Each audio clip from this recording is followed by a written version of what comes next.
Hola a todos. Ahora vamos con un problema de antiderivadas. Sabemos que una función f evaluada en 2 es lo mismo que 3 veces una función f evaluada en 4 y vale 2. Donde f es una antiderivada de f minúscula. Entonces ahora nos piden encontrar la antiderivada de esta función g y que pasa por este punto. Y esta es una función por tramos. ¿Okay? Entonces, para resolver estos problemas que son clásicos, lo primero que vamos a hacer es calcular la antiderivada de cada uno de los tramos. Entonces, primero, vamos a calcular la antiderivada de la primera parte, que es x por f de x cuadrado. ¿Ya? En dx. Necesito calcular esta antiderivada, pero yo sé que f es antiderivada de f minúscula, entonces tengo que llevar esta fórmula a una forma de escribirla solo que dependa de f minúscula. Entonces, por un cambio de variable, podemos hacer sea x cuadrado igual u. Entonces, por temas de diferenciales, voy a tener que 2 veces x por el diferencial de x es igual al diferencial de u. Entonces, teniendo solamente ese cambio de variable, voy a tener que esto se puede escribir como la integral, esto es igual a la integral de 2x por f de x cuadrado por dx por un medio.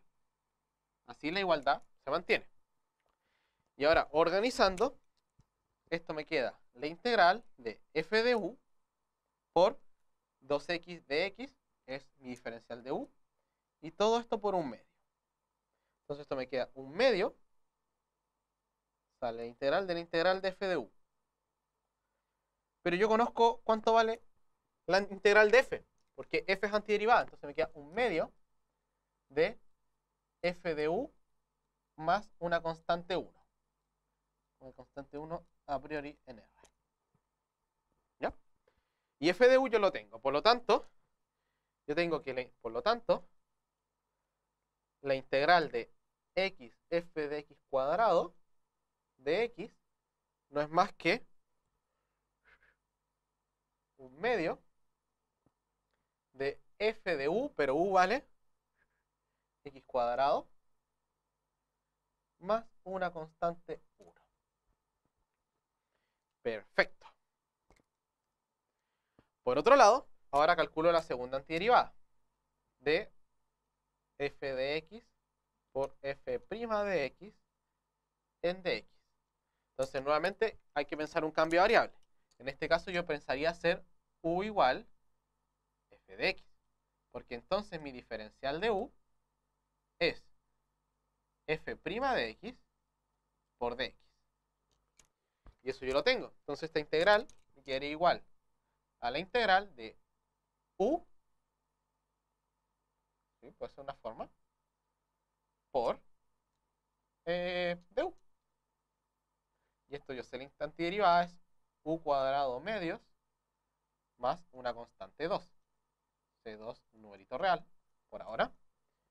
Y el f lo conozco. El u es f. Entonces me queda f de x al cuadrado medios más C2. Por lo tanto, la antiderivada de la g va a ser igual a un medio f de x cuadrado más C1 y f de x al cuadrado sobre 2 más C2. Aquí cuando el x es más chico que 2 y más chico que menos 1, y aquí entre 2 y 4, si me no equivoco, que era el mismo límite anterior. ¿Bien? Ahora, el detalle es que esta función g tiene que ser continua. Es decir, para que sea continua, g de 2 tiene que estar bien definida.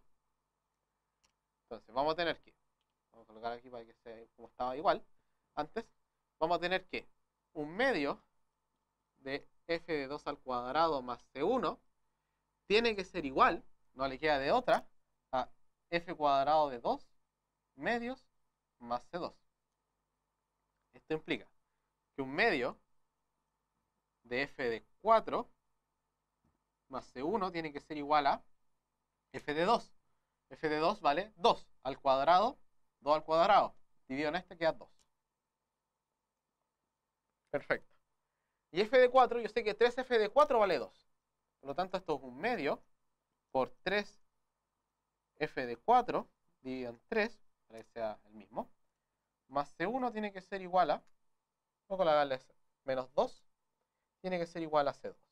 Esto implica que C2 tiene que ser igual a un sexto por 2 más C1 menos 2. Y esto es igual a un tercio más C1 menos 6 tercios. Entonces esto es C1 menos 5 tercios. De esta forma tengo cuánto vale C1. ¿Bien? Pero yo también sé que esta función, cuando en 2, tiene que valer 5. ¿Ya? Porque esta g, esa antiderivada pasa por el punto 2, 5. Entonces, yo sé, además, que g de 2 tiene que valer 5. Y ahora, por ejemplo, usamos esta, que es más amigable. G de 2 vale f de 2 al cuadrado dividido en 2 más C2. Pero C2 vale C1 menos 5 tercios. Y eso tiene que ser igual a 5. Entonces me queda 2 más C1 menos 5 tercios tiene que ser igual a 5. Lo que implica que C1 tiene que ser igual a 5 más 5 tercios menos 2. Entonces tiene que ser igual a 3 más 5 tercios. Y esto es igual a 9 más 5 tercios. Esto es igual a 14 tercios. ¿Ya? Entonces, si este vale 14 tercios, si C1 vale 14 tercios, entonces C2 tiene que valer 14 tercios menos 5 tercios. Y esto es igual a 9 tercios. ¿Sí? 9 tercios y esto es igual a 3. Por lo tanto, la antiderivada que yo quiero es C1, C2 y los reemplazo. Entonces este C1 vale 14 tercios. Este compadre vale 14 tercios. Y este compadre, C2, vale 3. Y con eso concluyo el problema. Encontré la antiderivada, es continua y es única en este caso por la condición del punto.